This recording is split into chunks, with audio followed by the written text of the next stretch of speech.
大風暴，見到條海灘啲又繼續孭嘅油，由呢孭又風浪大又跌落來，之後你又未已經見佢有跌7、8次啦，佢都捱要未又負事嘅。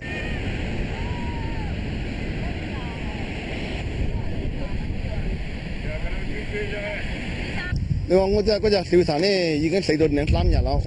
佢仲係保持守住，日夜都守住嗰隻釣壇，嗰隻母親睇背住佢走。